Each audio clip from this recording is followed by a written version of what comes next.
आप लोगों ने, मुस्लिम लीग नून ने आज उम्मीदवारों की अपनी फहरिस्त जारी कर दी है। तकरीबन 210 से ज़ायद हलकों पर उम्मीदवार उतारे हैं, लेकिन 50 से ज़ायद हलके ऐसे हैं जहां जिसे आपने वैकेंट छोड़ा है सर।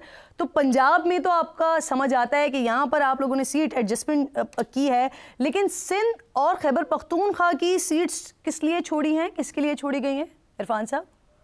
शुक्रिया किरण। मैं बराह रास्त तो इन मामलात से मुतल्लिक नहीं हूँ, लेकिन मैं इतना ज़रूर कह सकता हूँ कि आज भी मेरी डार साहब से बात हो रही थी जो इन मामलात को देख रहे हैं, और उनका कहना यह है कि बहुत से हलकों पे अभी भी गुंजाइश मौजूद है और शायद वो कुछ उम्मीदवारों को सपोर्ट करेंगे या कोई एडजस्टमेंट का सूरत हाल होगा। तो ये जिनको हमने टिकट दे दिए हैं ये लिस्ट तो हतमी है, लेकिन टिकट के बगैर भी कुछ लोगों के साथ हमारा मामला हो सकता है, और वो फिर जितनी सीटें आप खाली करार दे रही हैं शायद वो उतनी खाली नहीं रहेंगी। सर, आप लोगों ने कुछ सीट्स काफ लीग के लिए पंजाब में खाली छोड़ी थी, लेकिन शुक्रिया के साथ उन्होंने इस एडजस्टमेंट से इनकार कर दिया है और उनकी जानिब से ये कहा जा रहा है कि आपकी क़यादत की जानिब से जो वादा किया गया था वो पूरा नहीं किया गया। इनफैक्ट चौधरी सरवर साहब कल प्रोग्राम में मेरे साथ ही मौजूद थे, उन्होंने ज़रा आगे की बात की है। वो कह रहे हैं कि नून लीग वादा वफा नहीं करेगी, ये बात उन्होंने क़ब्ल वक्त ही पहले ही चौधरी साहब को बता दी थी। चौधरी साहब खुद अपना वादा वफा करके कहाँ खड़े हैं आज? मैंने तो अभी थोड़ी देर पहले उनको देखा है बिलावल साहब के जलसे में खिताब करते हुए, और इससे पहले वो पीटीआई के भी गवर्नर रहे, उससे पहले वो हमारे भी गवर्नर रहे। तो ये जो शख्स वफाओं की इतनी अच्छी कहानी और दास्तान रखता हो, किसी और की वफाओं के बारे में उसे राय दे दे, वो सोचना चाहिए उसे। इरफान साहब, अब आप लोगों की तरफ से ये ऐलान किया गया है कि इंतखाबी मंशूर जो है वो रखा जाएगा पब्लिक के सामने, आवाम के सामने 27 जनवरी को। आपको लगता है सर इलेक्शन से सिर्फ 10 दिन पहले वो इम्पैक्ट डाल पाएगा आपका मंशूर आवाम पर, जो आप एक्सपेक्ट कर रहे हैं, जिसकी आप उम्मीद कर रहे हैं, जबकि आपकी कैंपेन भी ऐसी नहीं चल रही है जैसे माजी में हम देखते रहे हैं? माजी में आपकी कैंपेन्स चलती रही हैं। फिर मुझे याद है सर, कुछ दिनों पहले मेरे प्रोग्राम में आपने कहा था कि 15 जनवरी तक मंशूर आ जाएगा सामने, लेकिन अभी तक नहीं आया। अब ये डेट 27 जनवरी तक चली गई, तो इस ताखीर की वजह सर? इसमें वजह ये बनी कि मंशूर तो जो मैंने आपसे कहा था कि 15-16 तारीख तक तैयार हो गया था हमारा, लेकिन उसके लिए जो हमारी लीडरशिप है उनका यकजा होना और उस तकरीब के अंदर शरीक होने के लिए हमें टाइम एडजस्टमेंट में कुछ देर लग गई है। लेकिन आज मेरी बात हुई है PMLN के कायद से भी, और तौर पर कल वो जो जलसा आम में जा रहे हैं मानसेरा में, तो शायद मंशूर के चंद निकात जो हैं वो पहली बार इस जलसा आम में पेश करेंगे, चंद एक, बाकी तो इंशाल्लाह हम तफसीलात 27 को देंगे। नहीं सर, इसकी एक वजह क्या ये भी है, ये तासुर क्योंकि उभर रहा है, इसलिए मैं आपसे पूछ रही हूँ कि तमाम क़यादत जो है वो मुत्तफ़िक़ नहीं है, मुत्तफ़िक़ नहीं थी, इसी वजह से इतनी ताख़ीर हो रही है। Is it true sir? नहीं, बयानिए की हद तक कोई इख्तलाफ नहीं है किरण।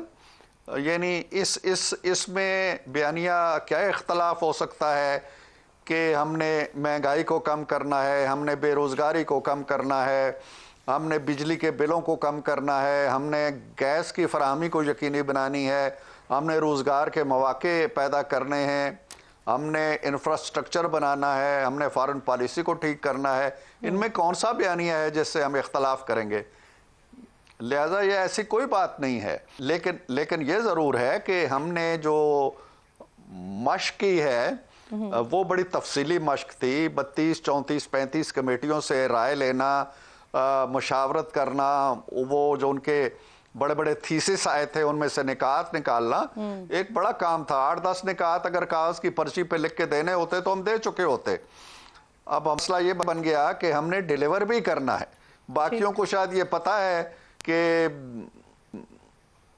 ना हमने इक़्तिदार में आना है और ना हमारे लिए मंशूर कोई मसला बनेगा। हमें इंशाअल्लाह अल्लाह ताला के फजल व करम पे यकीन है। इसलिए हमें अपने मंशूर के एक एक लफ्ज को सोच के लिखना पड़ता है कि कल अवाम हमारा गिरबान पकड़ेंगे कि ये आपने लिखा था और ये आपने किया नहीं है। हमारे लिए ये मुश्किल भी है। जी, तब पीपल्स पार्टी जो है ना सर, इस वक्त आप पर बड़ा सख्त इल्ज़ाम लगा रही है। वो कह रही है कि बल्ले का निशान छीनना और इमरान खान को जेल में डालना ये पाकिस्तान मुस्लिम लीग नून की ख्वाहिश थी और वो ख्वाहिश पूरी कर दी गई है। सर, इस पर कैसे रिस्पॉन्स करेंगे आप? और फिर इसी तरह की बातें इमरान खान भी करते हैं सर। जब कोई इल्ज़ाम लगाता है और बग़ैर किसी शहादत के, बग़ैर किस शवाहिद के, महज इसलिए कि वो इलेक्शन लड़ रहा है और महज इसलिए कि वो अपने अपोनेंट के चेहरे पे कालक थोपना चाहता है। अब मुझे तो हैरत होती है। मैं बड़ा खुशगुमानी रखता था बिलावल साहब के बारे में, लेकिन बिलावल साहब कोई आज से 30-40 साल पहले की सियासत कर रहे हैं, बजाय इसके कि नए। आप देखें कि हमारी तरफ से, मरियम की तरफ से या किसी की तरफ से भी उनके जो लबो लहजा है या जो स्टाइल है, जो अंदाज है, जो शेर का शिकार करना है और तीर से करना है और शेर खून चूस रहा है, ये इन बातों के जवाब नहीं दिए जा रहे हैं ना। लोगों को इन बातों से दिलचस्पी नहीं है। हम ये बातें भुगत चुकी, लोगों के चूल्हे बुझे हुए हैं। गुर्बत है, बेचारगी है, बेरोजगारी है, गैस नहीं है, तालीम नहीं है, दवाई नहीं है। इन चीज़ों के होते हुए इस तरह की बातें करना बेमानी सी बात है। अब उसके इस इल्ज़ाम का मैं क्या जवाब दे दूं? अगर इस तरह का कोई जवाबी इल्ज़ाम दे दिया जाए तो उनके पास भी क्या जवाब होगा? वैसे बिलावल पाकिस्तान मुस्लिम लीग नून को ये चैलेंज कर रहे हैं कि आप अपने वजारत उज़्मा के उम्मीदवार से उनका मनाजरा करवा लें, तो सर क्या आप लोग ये चैलेंज कबूल करेंगे? ये बच्चों की सी बातें हैं। मनाजरे किस दौर में हुए हैं? हमारी तारीख के अंदर तो मनाजरे नहीं होते हैं। अब अगर एक बच्चा ये कहे जी कि 3 बार जो वज़ीर आज़म रहने वाला शख्स है वो उसके पहलू में बैठ के मुनाजरा करे उससे, तो वो उसकी एक तिफलाना ख्वाहिश तो हो सकती है, लेकिन उसके अंदर कोई सब्सटेंस तो नहीं हो सकता ना। वो अपनी बातें कहें, लोगों को बताएं कि जी हमने 15 साल हुकूमत की है पाकिस्तान के ऊपर, हमने क्या किया है तुम्हारे लिए। हम 50 साल से हुकूमत कर रहे हैं सिंध के ऊपर, हमने क्या किया है वहाँ पे। हम बताएं जी कि हमने 9 साल हुकूमत की है, हमने ये किया है। ये बातें जो हैं, मुझे तो सियासत के अंदर एक बाहर के पढ़े लिखे शख्स की बातें नहीं लगती। और हमारे यहाँ भी सियासत बहुत आगे जा चुकी है, वो उसे पीछे की तरफ ले जाना चाहते हैं। हम कोई डिफेंसिव नहीं है।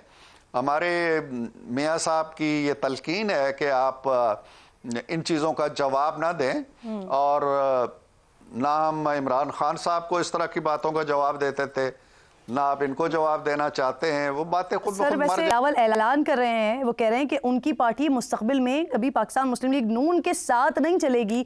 हालांकि ये कुछ अर्से पहले की बात है कि बिलावल को शहबाज स्पीड की ज़रूरत थी, आपके बिलावल फेवरेट हुआ करते थे, और अब ये बात है कि मुस्तकबिल में कभी साथ ही नहीं चलना। तो सर नौबत यहाँ तक कैसे पहुँच गई? मेरा ख्याल है वो अपने सियासी जो हलके हैं उनको मुखातिब कर रहे हैं, क्योंकि मैं समझता हूँ जहाँ तक सियासत का ताल्लुक़ होता है, हमारे जो कारकुन हैं, हमारे जो वर्कर्स हैं, हमारे जो लॉयलिस्ट हैं, वो पीपल्स पार्टी के साथ हमारे राब्तों को पसंद नहीं करते। इसी तरह जो पीपल पार्टी के पुराने जियाले हैं वो नून के साथ राब्तों को पसंद नहीं करते। तो वो इस चीज़ को शायद एड्रेस कर रहे हैं कि मैं जितना PMLN के ख़िलाफ़ बोलूँगा इतना मेरा वोट पुख्ता होगा। हम ऐसा नहीं समझते।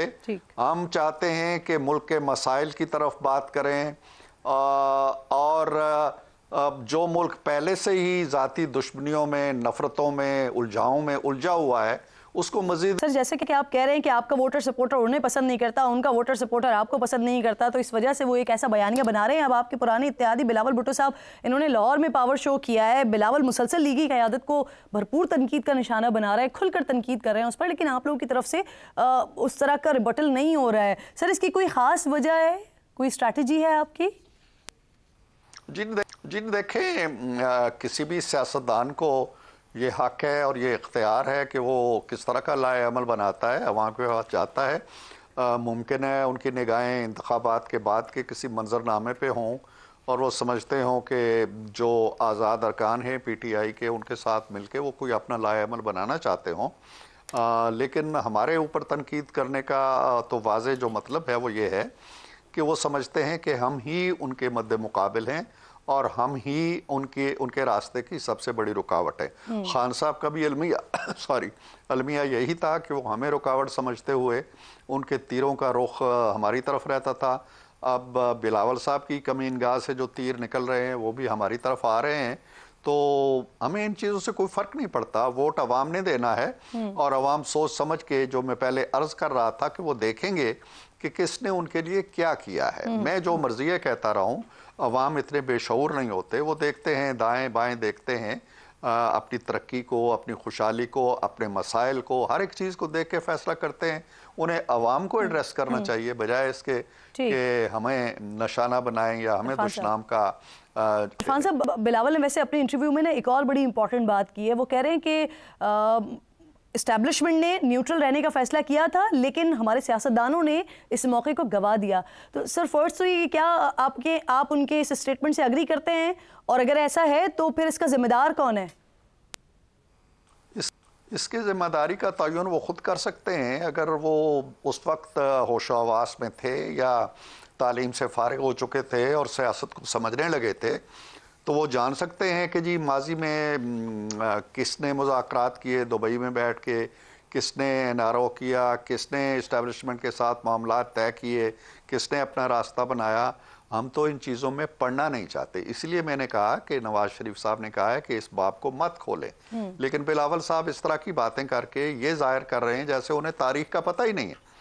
तारीख कुछ और कहती है। हमारे नामा एमाल में तो कोई एनआरओ नहीं है, उनके नामा एमाल में है, एक इस्तिलाह बन चुकी है, टर्मिनोलॉजी बन चुकी है, और इसको वो कहाँ रखेंगे, किस खाते में डालेंगे, तारीख को किस तरह मस करेंगे, ये चीज़ें मौजूद हैं। इसलिए इस तरह की बातें ना करें, अवाम को मुखातिब हों, अवाम के मसाइल की बात